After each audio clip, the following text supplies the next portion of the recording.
may ask all the questions that you have about the current load shedding. Eskom's executive leadership is all here to first give an update and then to answer all your questions. The reason we have these daily briefings, colleagues, is exactly because we need to account to the country, and it is not possible for the Eskom management to be going around to every media house for one-on-one interviews. Take this opportunity, therefore, and ask all your questions, and all of them will be answered transparently, truthfully, and honestly. Let's repeat again, there will be no one-on-one interviews after this. So please use the recordings for all your various shows. Yes, of course, I know everyone will say they have a current affairs show, but it is not possible for the management of Eskom to honor every interview invitation. Moderator, please give us today's update. Thank you, Sekunati. Good morning, ladies and gentlemen. Thank you for joining us, and thank you for your continued interest in Eskom and the various challenges that we face.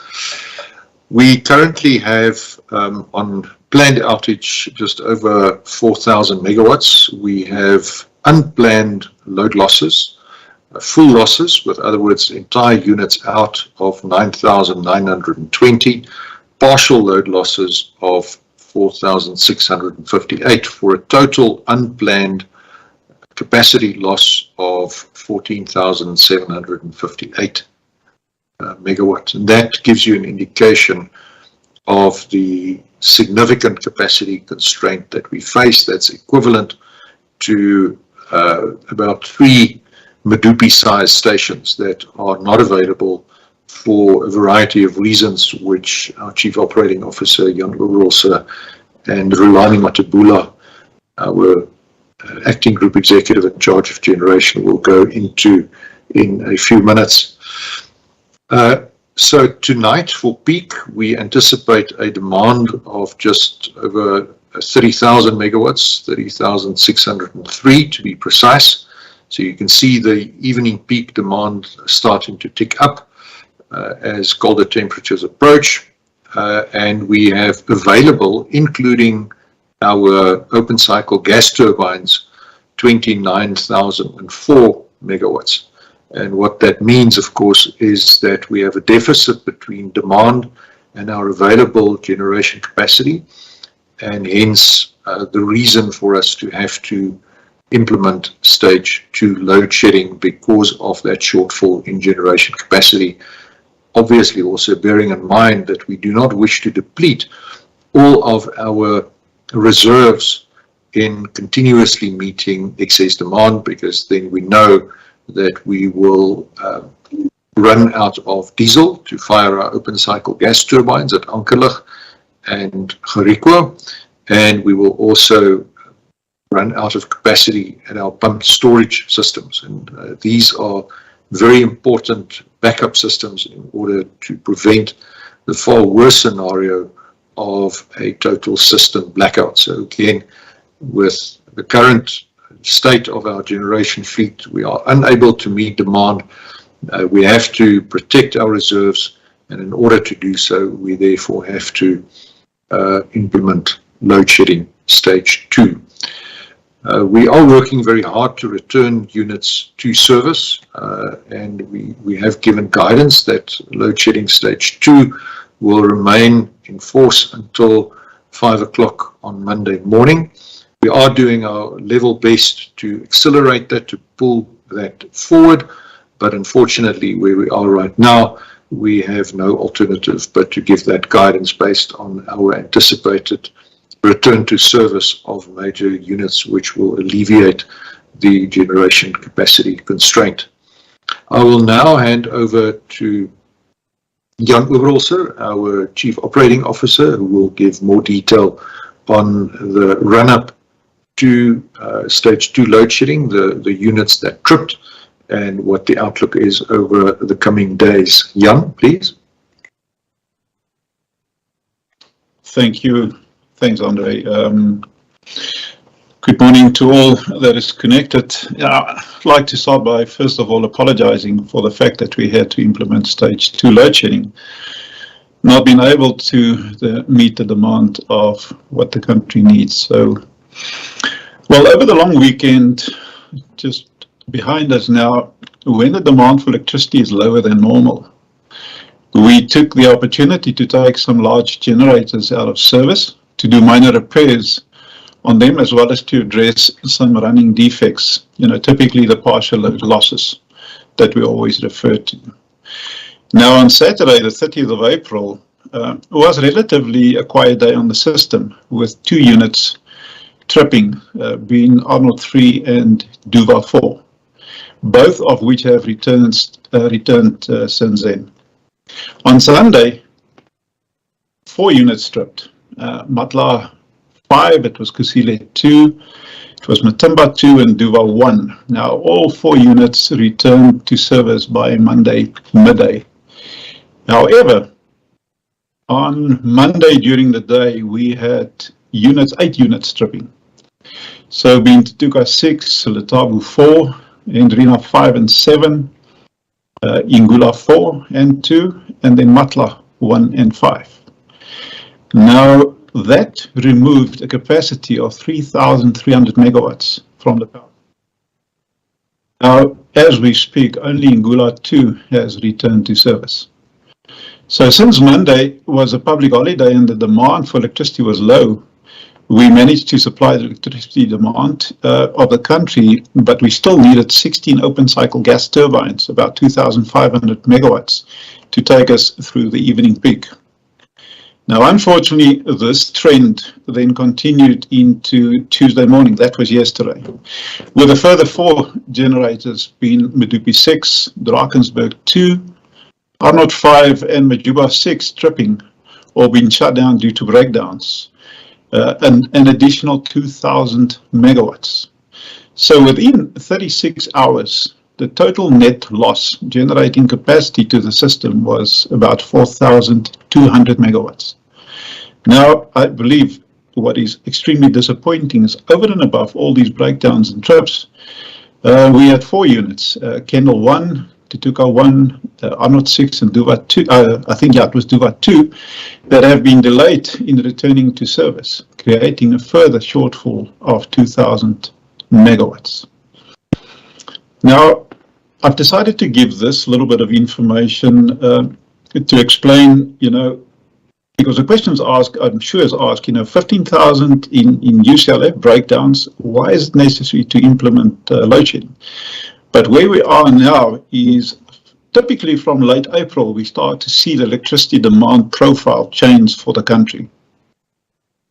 Now, whereas the summer profile over 24 hours is lower and more consistent, the winter profile has a very high morning peak of around 6 o'clock, but then it picks up right, for evening peak around 6 o'clock, which is an extremely high. It's even higher than the morning. Now, these morning and evening peaks increase as the weather gets colder, particularly in Gauteng, where a large amount of the country's electricity is consumed. But towards late May, and this is the concern currently, towards late May, just before the increased winter tariff takes effect on the 1st of June, there tends to be an increase in consumption by our industrial customers, many of whom shut down some of their operations over the winter period to maintain their plants, as well as to avoid the higher winter tariff. Now, historically, the last week of May has often been the highest demand period for the year, often higher than in July, when the high demand is driven by cold fronts, traversing the country. So as we enter the winter period, we then typically ramp down on the planned maintenance activities on our units to make the capacity available to supply the higher demand. Now, currently, we have already reduced the capacity out of service for planned maintenance to around 4,000 megawatts. And this will reduce by another 1,000 megawatts over the next couple of weeks. So planned maintenance, typically, during the very high demand period to about 3,000 megawatts.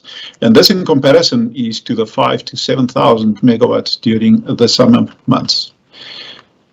Unfortunately, due to the depleted capacity, as I've explained earlier, from generator breakdowns and, the tripping, and the delay specifically in 2,000 megawatts of generators returning to service, combined then with a higher demand for electricity as a cold weather, set in, there was unfortunately insufficient capacity to supply the country's demand, and the implementation of stage 2 load shedding was unfortunately then necessary to ensure that the national grid remained in balance and stable. So to make sure the integrity of the system is not touched at all.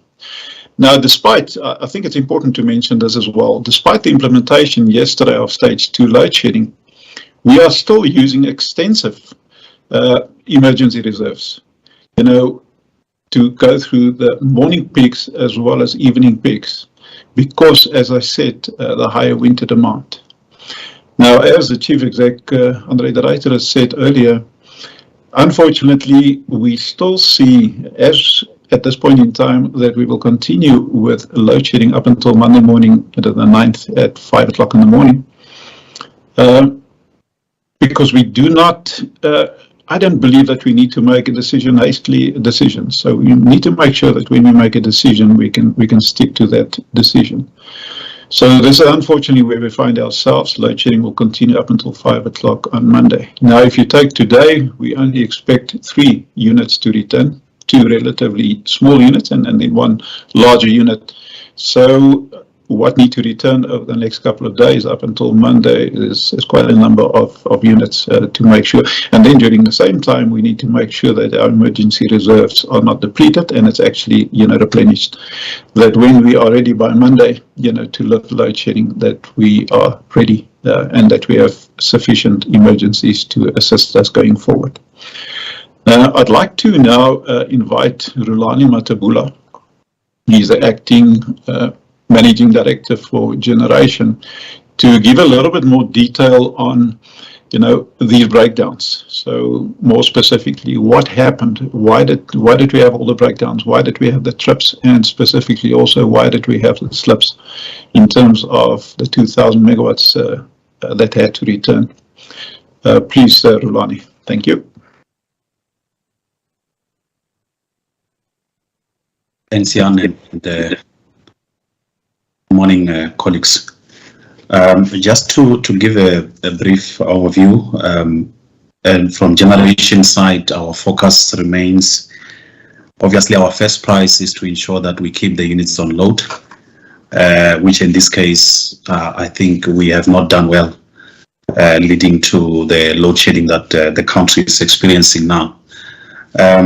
We currently, as I'm speaking to you, we still have got around 4,500 megawatts that is at risk. These are units that we have kept on load that are limping for various with various defects that requires an opportunity for us to take them down and fix them, which remains a challenge. However, we would not have an opportunity to take them now, given the fact that there are other machines that have already gone off.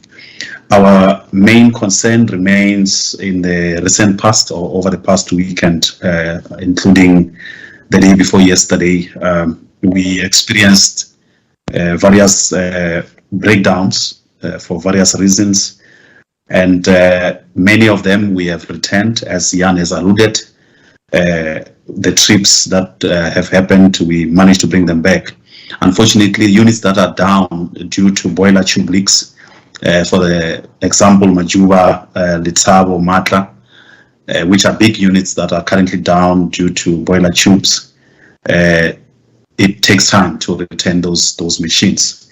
And to fill the gap, we have to find ourselves using the emergency reserves, and thus depleting the emergency reserves and prolonging the load shedding as we have it. However, the focus currently is returning the units that are down. As Jan indicated, We have got 3 machines that are coming today. We have got 8 machines to the tune of 3,700 that we will be bringing between today and over the weekend, and that should enable us to really deal with this issue. But I think the situation remains that we are still running a very constrained system, where every challenge that we experience actually do results in a severe constraint like we are having today. So the 4,500 megawatts at risk, it's something that we want to also address. Currently, we have got a unit at Kriel and a unit at Majuba that have got tube leaks, known tube leaks, but we resolved to keep those units on load because we cannot afford to take them off. The unfortunate thing is when those units then take themselves off as the defect deteriorate. However, it is the situation that we find ourselves in as the generation team. We need to obviously balance the supply and also work hard to make sure that we resolve these issues. There are a number of issues that we have picked up that we need to resolve internally within the business to improve our reliability. And each power station has got its own turnaround plan to improve reliability, which is our current challenge. So, Jan, I think let me leave it here for now. I believe I will address some of the issues maybe when they come through the questions. Thank you.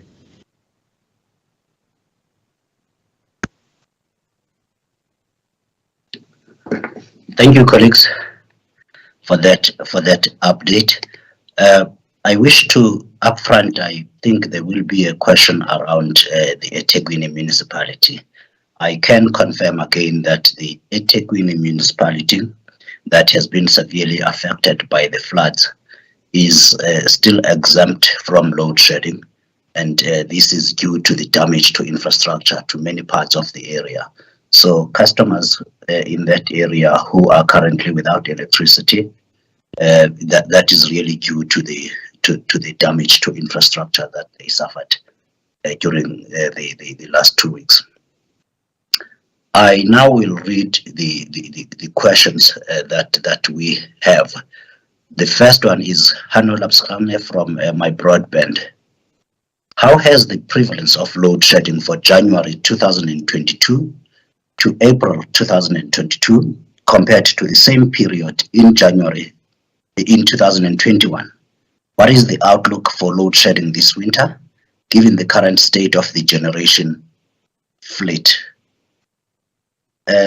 I do not think Sekomoto is on the line. Are you able to take this question, please, Andre or Jan?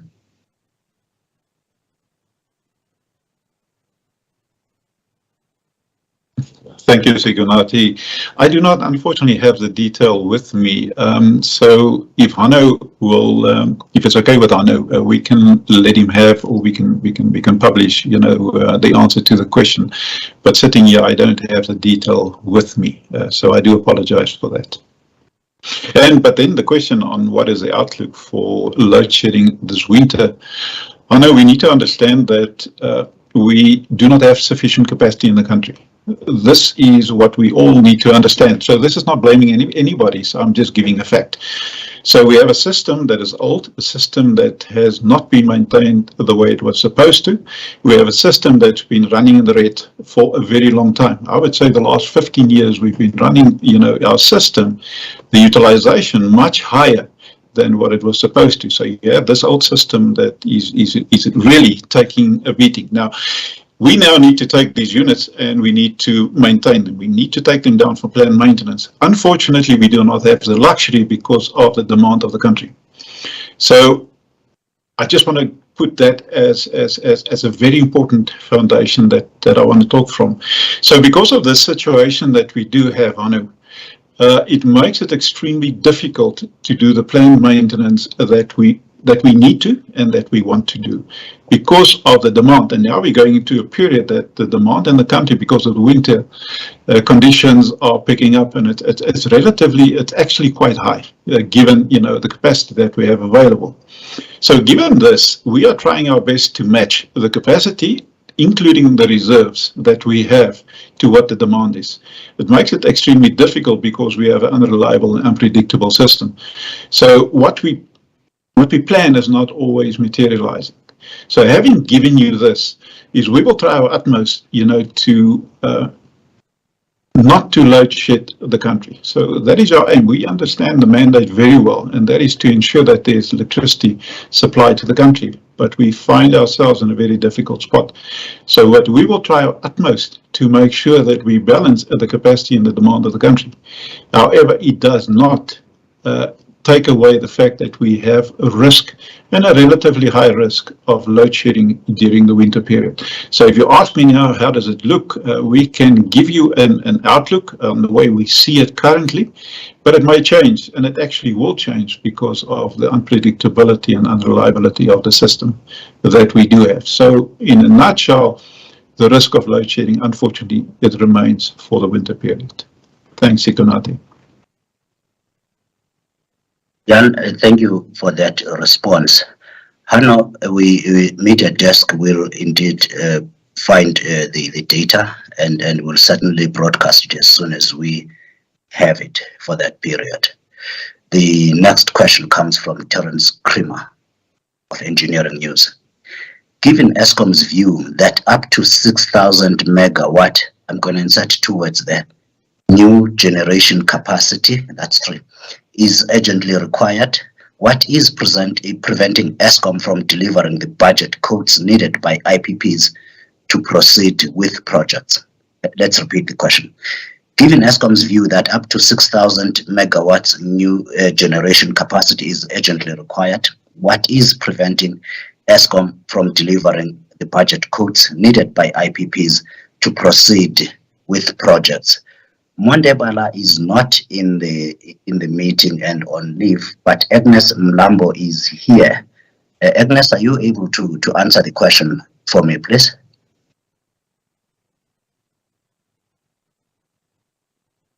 Thank you, Sikonati. Just on the... Agnes, sorry, please put on your camera. Thank you.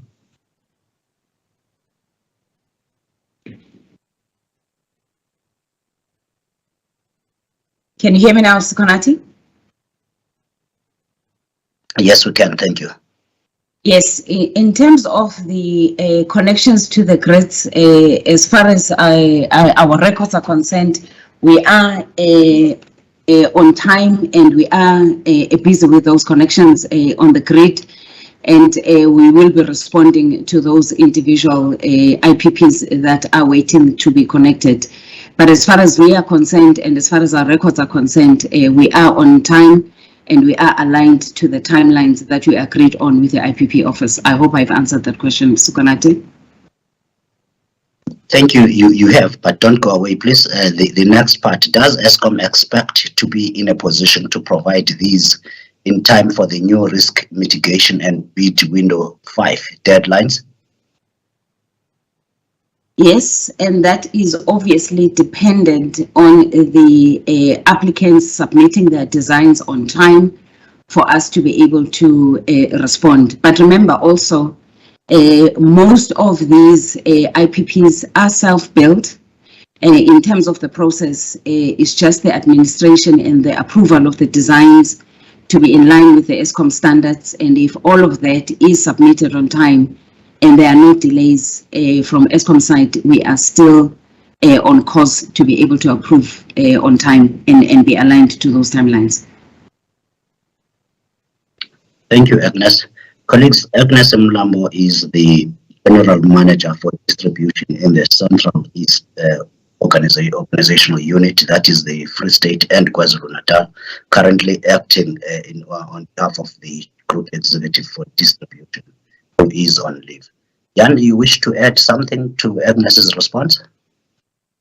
Yes, I would like to, please. Terence, when we saw the article yesterday from yourself, we contacted the DDG of the MRE as well as our IPP office and said, where is this information coming from? So both the IPP office as well as the DMRE, DGG came back to us and said it's definitely not coming from them. The DGG, DMRE actually said that he will write a letter to yourself and ask where the information is coming from. So because it was a surprise to ourselves as well. So I concur what Agnes has said.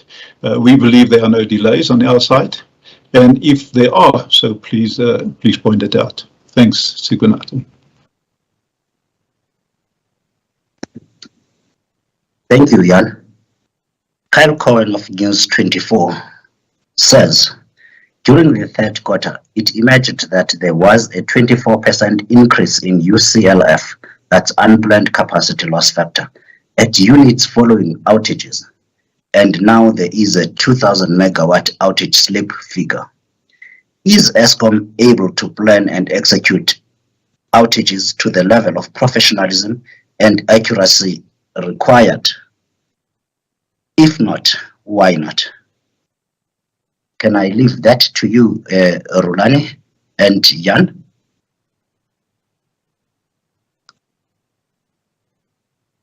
Rulani, would you like to take it? I will always come in. Thank you. Thanks, Jan. Yeah. Sikonati, indeed, we have the capacity to do the planning and the execution of our outages.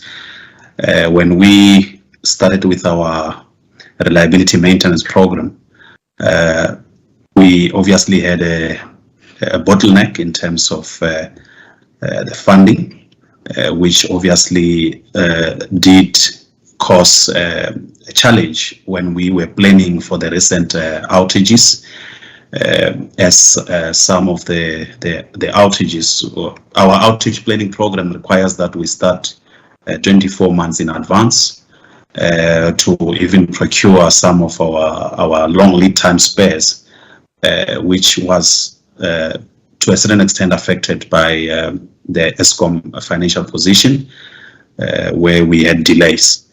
But in terms of the service providers that we have to execute outages and the people behind the planning and the coordination of the outages, we are equipped to do that execution.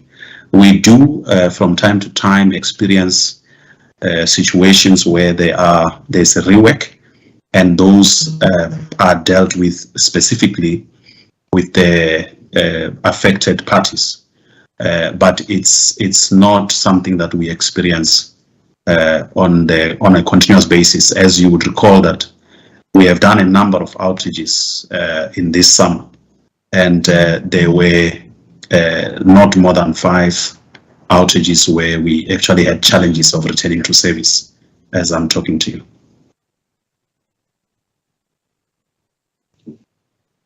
Rulani, I thank you.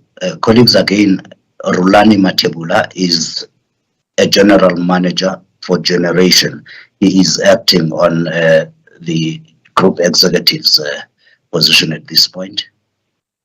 Jan, do you want to add anything to that, or shall we move on to the next question? What I can perhaps contribute as well, thank you, Sikunati, just to build on what Rulani has said. If you want to execute a reliability maintenance on a unit, you need at least 24 months to plan it properly. And if we say you need to plan it, T minus 24, and as you go down, that means that you have to have all the resources available. Now, unfortunately, when we announced that we will start the reliability maintenance, obviously, as Rulani has said, we had a bottleneck and we had to start, the way you eat the elephant bit by bit. And unfortunately, because of our financial situation, we did not have the financial resources, during the leading up to 24 months to execute some of the reliability maintenance projects, adequately. So that had a negative impact. We have, and then also what we also set ourselves a target is that we will be at least 80% ready. So there's a readiness of 80% before we want to open the breaker. So obviously in the beginning we were not ready enough, to execute it successfully. We are now slowly but surely get to the 80%. So when we open the breaker, we are 80% ready. All the resources have been made available upfront, and that is an important point to say the resources, specifically financial resources, have been made available upfront, to order spares or whatever the case may be. So up until now, we had some challenges, but as we move forward, it's much better, and I'm quite pleased to see the progress and the improvement in, first of all, the readiness, and then secondly, the execution. Do we still have problems on both sides? Yes, we do. But as we execute, the reliability maintenance, it is improving, and that for me is positive. Thanks. Thank you, Jan. Duncan McLeod from Tech Central wants to know, to what extent is Eskom able to negotiate with industrial customers regarding the anticipated high demand for electricity in the last week of May? I'm going to ask Isabel Fick from the System Operator's Office to answer that question, please. Isabel, please put on your camera as well.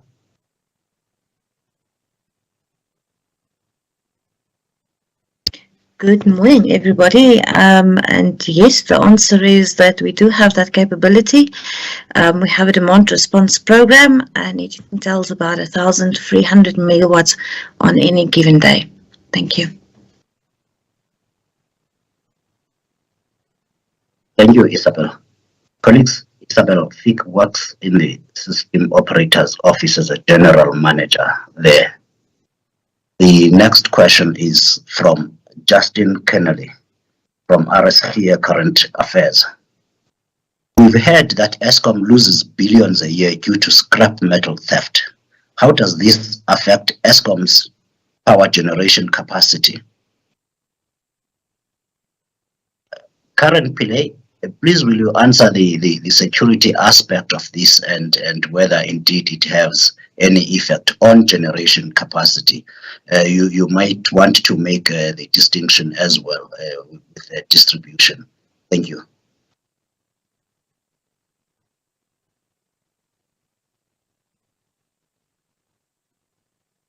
Thank you, Sikanati. I'm hoping you can hear me clearly. Correct. Yes, just to respond to the impact of cable theft, indeed, this poses a major impact on our operations, particularly in terms of interruption of supply. We have noted in the recent past the involvement of scrap metal dealers, particularly in obtaining access to stolen copper cables. We have also noted that the demand for scrap and copper are drivers for an increase in incidents that actually affect our Eskom sites.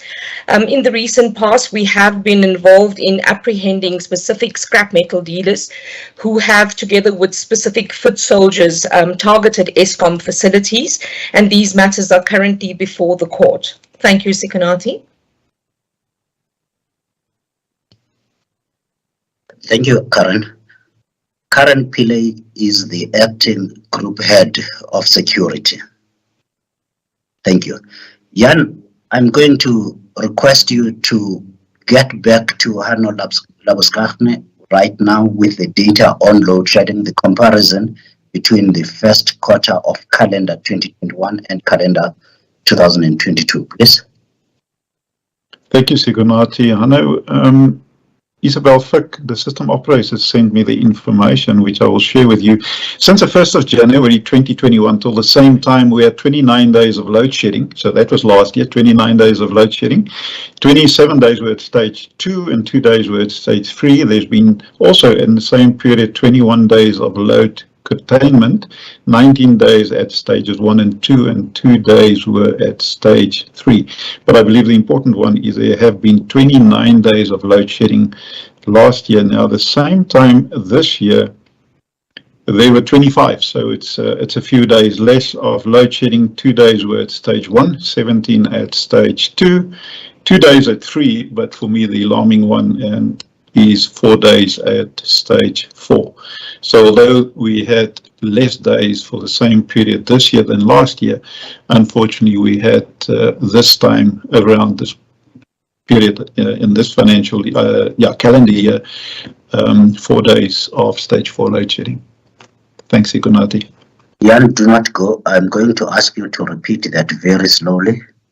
And let's be clear, we are talking about the period between the 1st of January 2021 to the end of April 2022. That's correct. So let me repeat. From the 1st of January 2021 up until the end of April 2021, we had 29 days of load shedding. So 29. 27 were at stage 2 and 2 days were at stage 3. Now, the same period this year, so from the 1st of January 2022 till the 30th of April 2022, there's been 25 days, so it's 4 less.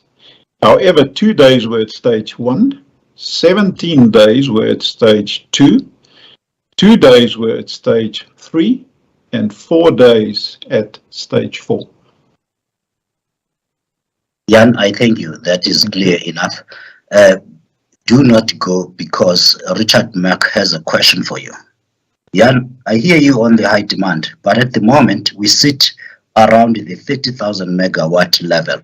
That's available generation capacity, I presume.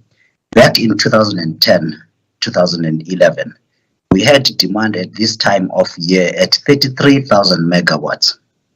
Demand has dropped by over 10%, yet we still can't keep load shedding at bay, even with new build at Kusile, Medupi and Ingula online. We are going backwards. The build was supposed to have opened up some breathing space to catch up on aging major plant maintenance. Clearly, this has not happened. It's really a comment, Jan. Andre, are you also able to weigh in here after Jan? Okay, thanks, Ukunati. Thank you, Richard. The 30,000, as we have it currently, is correct. However, make no mistake, by the end of May, we do foresee a 33,000 megawatts. So we have to get ready and have to be ready to ensure that we have sufficient capacity, including obviously the reserves, to satisfy the demand of 33. So it's not that we only forecast currently that we're going to be on 30,000. So the 33 is a reality still this year for us.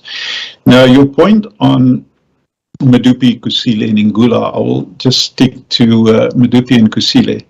Yes, we all know that these two power stations were supposed to have been built, much earlier. So that's number one. Number two is, when the decision was made to build these power stations, there was not sufficient time to plan them and design them properly. So that we also need to make a peg in the ground. So we were basically going out on tender with information because of the time constraint, because the country was running out of capacity. That made it very, very difficult. So, but we went through it, and we did place those contracts for Medupi and Kusile. Now, as we sit here, yes, all 6 units of Medupi has been placed in commercial operation, around about 720 megawatts. Now, unfortunately, last year, it was the beginning of August, we scored an own goal, with the explosion at Medupi Unit 4. So we have 5 units, so you're 100% right. That was an own goal, unfortunately, and it was completely unplanned and it was unnecessary, make no mistake. So that is minus 720 megawatts that we are living with currently, and the forecast currently is that in September 24, that unit will only be returned to service. So unfortunately, that's where we are. Now at Kusile, the 6 units, we've only put into commercial operation 3 of those. The 4th one has been synchronized, and it's contributing very well to the system. But units 5 and 6 still need to be, first of all, synchronized to the system as well as to be placed in commercial operation. Now, over and above the fact that we have these 2 power stations, we're all aware that we had some major design latent defects that we are dealing with. And I believe this is due to the fact that we did not have sufficient time to plan it, to design it, and to place the contracts for the reasons that I've just given. So we are dealing with those defects. At Medupi, I'm pleased to say that the indications are that the modifications that we have implemented, that they are positive success that we are experiencing. Now, the same modifications are currently being rolled out at Kusile 1, 2, and 3, and obviously, and 4, sorry, and then 5 and 6, it will be implemented while we're doing the construction. So your point that we're going backwards, I believe that we have significant challenges, but we believe that the 33,000 megawatts that we do foresee at the end of May, we will try our utmost and endeavor to meet that demand. So I trust, this has been sufficiently answered based on your question. Andre, I don't know if you want to come in on anything else. Jan, maybe the only thing to mention in addition is the addition of new technology with flue gas desulfurization at Kusile. It's the first of its kind on the African continent, and the introduction of this new technology has also caused us some operational challenges, which has further contributed to a delay, particularly on Kusile Unit 1, bringing that unit online. We are required by law to introduce similar technology at Medupi, and that could potentially increase the risk further because of the complex nature of this technology and the fact that you end up creating a single point of failure for a unit with that plant operating. Thanks, Jan. That's all I wanted to add. Thank you, Andre. Thank you, colleagues. The only thing to add for me to that comprehensive response is 2010-2011 was exactly 11 years ago. And in that period, we have not added much more generation capacity while the power stations are 11 years older and on average now 43 years. I shall move on to Banele. I suppose this is Banele Kininza from independent newspapers. Head of the vulnerability that outages and load shedding bring from cable theft syndicates, which is costing about 2 billion rand in cable theft. Exactly what security and legislative efforts are being made to combat cable theft? Which agencies, especially state, is Eskom working on in the cable theft fight? What is the update on arrests? How much is cable theft contributing to the current efficiency challenges? Karen, please come back on and tell the people of South Africa about the collaboration that Eskom is having with Telkom, with Transnet, and with PRASA and other state agencies or state-owned companies on cable theft. You, of course, will not be able to answer the question about legislative efforts. That question needs to be directed elsewhere. Thank you. Thank you for that question. Indeed, the problem of cable theft is a national crisis. We deem this also an impact on the economy of the country, and therefore we have joined hands, as mentioned, Sikonati, with the likes of Telkom, PRASA, as well as Transnet to join efforts in the scourge of crime. In so doing, we have also implemented integrated strategies. We're exploring different solutions to address this particular crime phenomenon. As we know, the effects are quite dire. At this point in time, we're also working very actively with our law enforcement agencies, and we're very grateful for the efforts being put in, although we know it is inadequate at this stage. And together with the National Prosecuting Authority, we're also focusing on investigating the organized elements of these crimes. As you know, in many instances, it is often the foot soldiers that are apprehended without really focusing on the total crime network. I think in addition to that, it is important to mention, Sikonati, in addressing this particular crime value chain, we've also engaged the likes of SARS to assist us, especially where the export market are concerned, and we have started to see the benefits of doing so. We will continue with our efforts as we drive this partnership together with these key role players that are integral in the fight against this particular scourge of crime that we're experiencing. Thank you. Thank you, Karen. Let's add those agencies are Telkom, the Passenger Rail Agency of South Africa, Transnet, and I think the Infraco broadband. The next question comes from Herman Pretorius. With the winter demand profile having specific peak periods in the morning and in the evening, does this not provide opportunity to only have load shedding during these peak periods? Oh, there's an email that's obscuring my view. I apologize, colleague. I want to read that full question.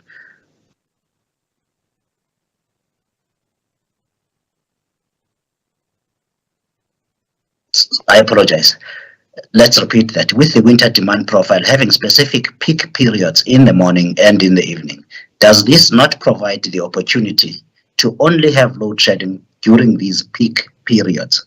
Maybe stage 3, but only during the peak periods. That's in the morning and in the evening.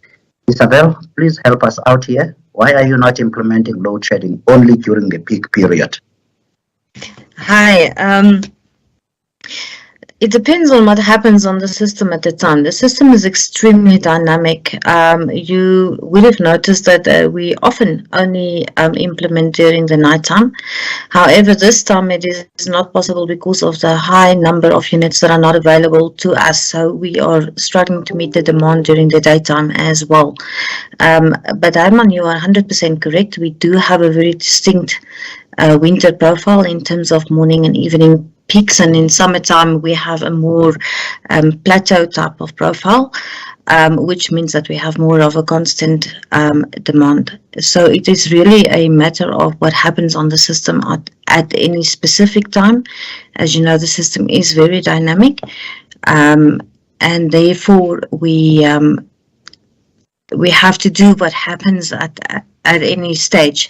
So in terms of stage 3, however, you would have also noted that stage 3 is also seldom implemented, and the reason for that is because, and you would have heard us say this often, that we do have a uncertainty on the network over a week period of around 4,000 megawatts, which would equate to a plus or a minus 2,000 megawatts, and that is the reason why most often you will find us implementing stage 2 as opposed to stage 3. I hope that answers the question. Thanks, Ignati.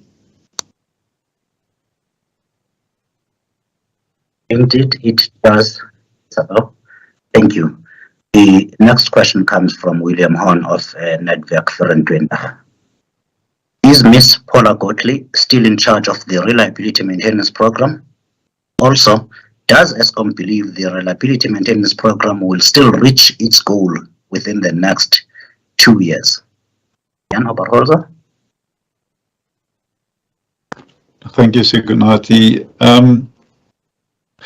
William, yes, Paula is still heading up our reliability maintenance program within the generation business, and I believe she and the team is doing a real stunning job. So Paula, to you and the team, well done, and obviously supported by all the colleagues at the power stations. Well, I believe, William, what is critical to understand is reliability maintenance is not a once-off. I think it's very important to understand that it seems that there may be a misunderstanding that people believe that if you have now done reliability maintenance for 2 years or 3 years or whatever the case may be, then that is it. It is not. You know, it's like your own vehicle. The manufacturer of your vehicle is giving you some guidance to say, if you want to use this vehicle optimally, this is the intervals that you need to do a type A, B, C, or whatever maintenance.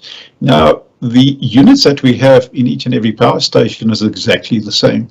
It means that you have to do maintenance again, a stage, a level 1 or 2 or 3, whatever the case may be, on a continuous basis up until this unit is coming to end of life.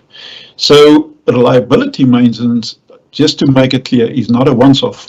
It is an ongoing process which we will continue up until that specific unit is coming to end of life. Now, it all depends, you know, that what type of maintenance is required. And this is why I said earlier, if you do reliability maintenance, it is very important to make sure that you have a 24-month period leading up to the opening the breaker, that you've done all the planning, you've got all the resources available, etc. Now, we trust that as we move forward with the reliability maintenance, that obviously the reliability and predictability of these units will improve. But we must never forget that we have a system, a generation system. We've got 15 power stations, of which 2 are relatively new. They're actually new, Medupi and Kusile. So if you take the other 13, on average, the age is 43 years old. You design and you operate a power station, for 50 years, you may decide to extend it. So these power stations are coming to end of life. And what is important to understand, that if you look at Eskom's 2035 strategy, in the next 8 to 9 years, we will retire about 10 gigawatts, 10,000 megawatts, and then another 5 years after that, another 12,000 gigawatts, because these power stations or the units have come to end of life. And this is why it's so critical that we get new capacity on the grid as soon as possible. So, and it can not only be energy, that is important to understand. So there has to be a combination between capacity and energy to fulfill, the needs of the demand of whatever the profile will be. So I trust that I have managed to deal with the question that it is an ongoing process. As we continue doing, the maintenance, it will improve the reliability and predictability, but we must never forget the fact that we have a system that is relatively old, some of these power stations, and been running in the red for the last 15 years. Also, don't forget that. Not having the luxury of taking them off to do proper maintenance, because of 2 specific reasons. One being the availability of capacity versus demand, and the second one also the issue of availability of funds. Thanks, William. Thanks, Sikonati. Thank you, Jan Oberholzer. The next question again comes from Terence Kremer.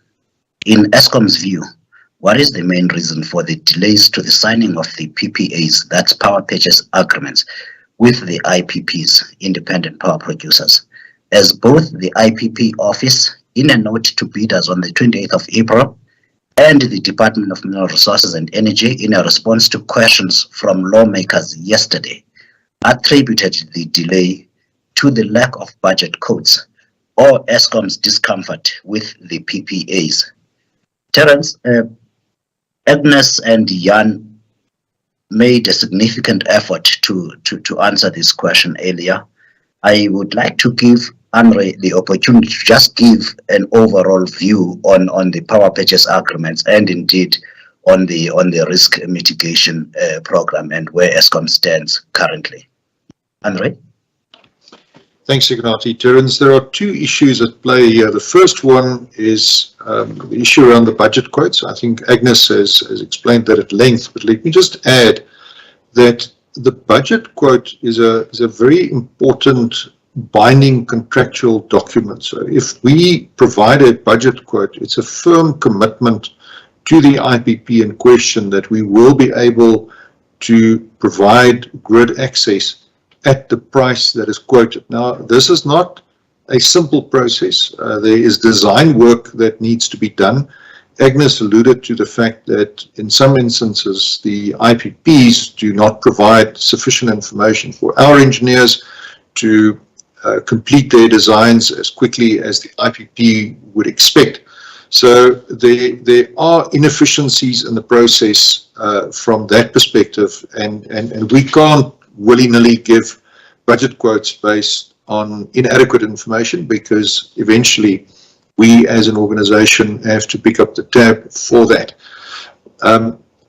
We have added significant capacity to our grid access unit. We have had an extensive engagement with the team internally under the leadership of Monday Bala, and we have debottlenecked the process in order for us to be more responsive, bearing in mind that the grid access unit historically handled very few applications on an annual basis, and we are now very comfortable that we will be able to provide those responses in time, and we are in fact working hard to even accelerate that even further. We have absolutely no incentive to delay the issuing of budget quotes. On the contrary, we want to enable the addition of new capacity to the grid. So we are trying very hard not to be the bottleneck in this process. And again, if anybody, any IPP has any concerns, please raise that. It is far better to engage directly with Eskom than to vent frustrations anonymously on social media. That doesn't help us to solve the problem. Tell us exactly what your issues are, and I can give you my own commitment and Jan's commitment to debottleneck whatever process delays that there might be. When it comes to the signing of power purchase agreements, it's very important from a fiduciary perspective that we as Eskom directors sign agreements that do not have undue risk to Eskom as an entity. We certainly have no aspiration to be declared delinquent directors for signing contracts that contain provisions that may be onerous in future years, and therefore we do take a lot of care to ensure that when those PPAs are signed, that they meet the requirements of good corporate governance, and that we can hand on heart go to our shareholder and say that as a board we have done our duty towards the entity. In some instances, particularly where there are some controversial matters, these matters take some time to resolve. That's in the nature of things, and we really would like to make sure that these agreements, being of the 20 duration that they are, that they're done properly, and that we don't have any comebacks afterwards by signing these agreements with undue haste. And therefore we do engage with the IPP office. I believe our relationship with them is good and very constructive.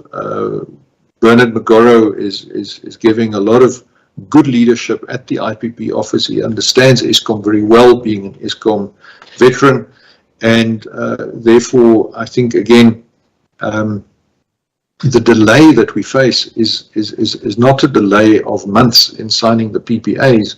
It's a delay in years during which since 2014 no new capacity was added, and that's the real problem. That is why we now face a constraint. So I think it's important to place the so-called delays in context when compared to delays in the procurement process over many years. And again, I completely acknowledge the role that some of my predecessors played in delaying that procurement process for reasons that I think are becoming apparent from Judge Zondo's report. Thanks, Ekonati. Andre, please do not go. Can I ask you to, again, in very simple and short English, answer that particular question about a deadline to sign these power purchase agreements that Terence alluded to earlier? Is there a deadline, and what is that deadline, please? So there's a target date which we are working towards. I don't think it's particularly constructive to give that date in public. The agreements will be signed when the agreements are ready. We should be very careful to sign agreements in haste. I think Jan has indicated quite eloquently what happens if you sign agreements in haste and you start executing projects without doing adequate front-end loading. So let's take the time to do it right. We understand the frustration, understand that people want to see capacity on the grid.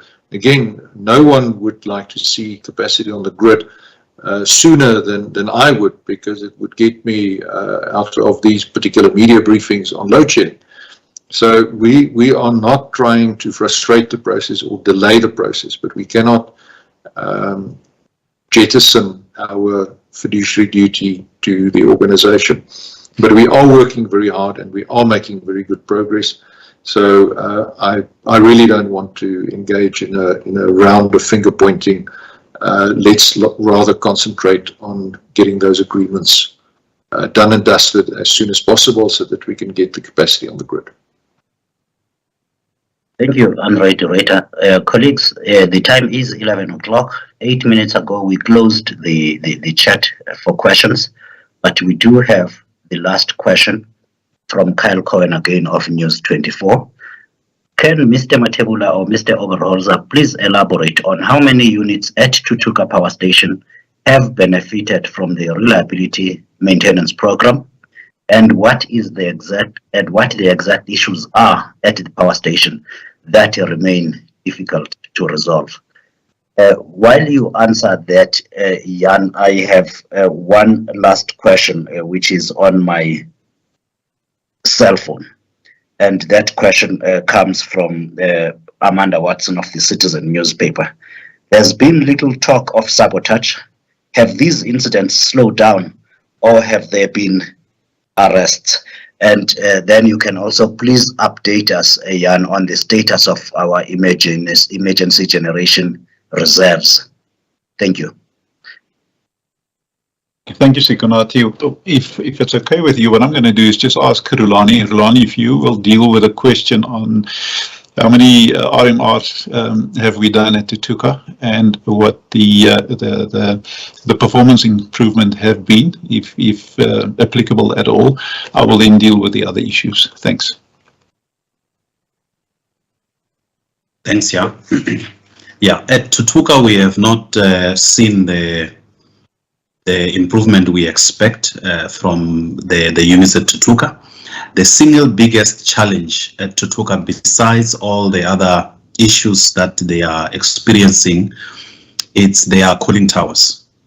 Their cooling towers have been run to a point where they were no longer available, and that constrains their unit to run below the minimum that any generating unit is expected to run. We have since started refurbishing these cooling towers.